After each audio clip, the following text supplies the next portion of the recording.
on my doorstep. So now, has anyone in this room either had lice or experienced lice? Please, somebody raise your hand.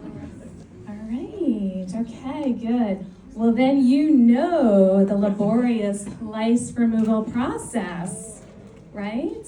Okay, so step one, get the kids upstairs into the bathroom, put the shampoo in their hair, wait the 10 minutes, and then rinse it out, and then take a comb, and then go through pretty much strand by strand, pulling out the nits. At this point, I'm like, oh wait, my head's itchy too. Oh no. And I check, and sure enough, I have lice as well. So I have to treat myself. And then we move on to step 2. Does anyone know what step 2 is? What do we got? Linens, washing? Yes.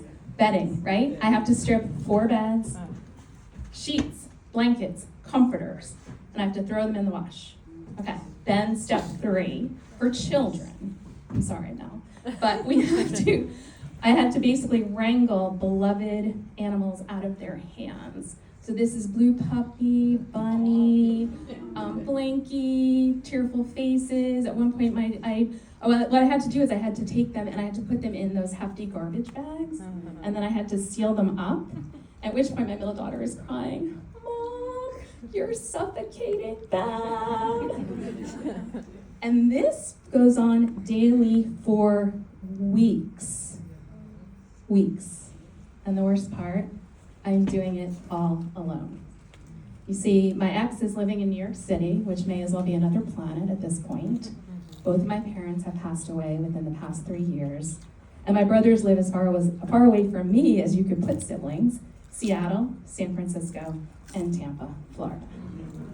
So that Christmas, my ex comes over, takes the kids for a few hours, and I eat dinner alone, and then I torture myself by watching the movie He's Just Not That Into You.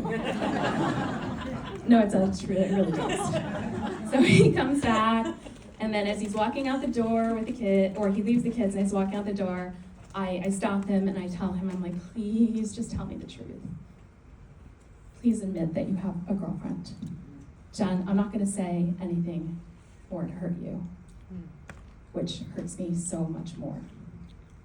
So lice are tiny, like 2 to 3 millimeters, the size of a sesame seed, and yet they unearth the tremendous grief that I've been holding inside my body for years. About my parents, yes, especially my mom, who was so young when she died, and my best friend, but also about the loss of my marriage, the betrayal, the abandonment. It all becomes too much, and I collapse under the weight of it. I call my friend Jess, and I'm like, Jess, I think I'm having a nervous breakdown. And she comes, and she gets the kids, and I go to the couch, and I lie there for 2 days, and I just stare out the window. I can't move, I can't think, I can't eat, I can barely breathe. And then the anger rushes in. Why is this happening to me? What did I do to deserve it? Which dissolves into sobbing. Why did this happen to me? What did I do to deserve this? Through my tears, I open my laptop, I go on Facebook, which is really not a good idea because then I see all these photos of happy families and matching festive outfits, and that makes me cry even harder. But then I see an ad for a women's empowerment workshop, Be Your Own Success Story, led by a friend from college, and I sign up immediately. So like weeks later, I arrive completely lice-free, but not completely functioning, and I walk up the steps to the second floor of Val's Tavern, where women are sitting around a table, and I join them, and one by one, they share their stories. And as they do, my body relaxes. As I'm listening to their stories about their challenges, I'm realizing that they're sitting here around this table and they're telling their truths. They're opening up their hearts.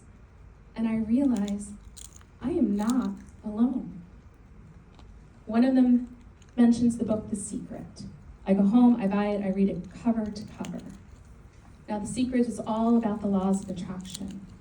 but it gives me a lifeline to the possibility of what my life could be. And it also reminds me that there is something bigger out there in the universe than me, and something way, way bigger than lice. So I don't realize it at this moment. I think it's January 2011, I don't realize it, but I begin to start believing in myself again.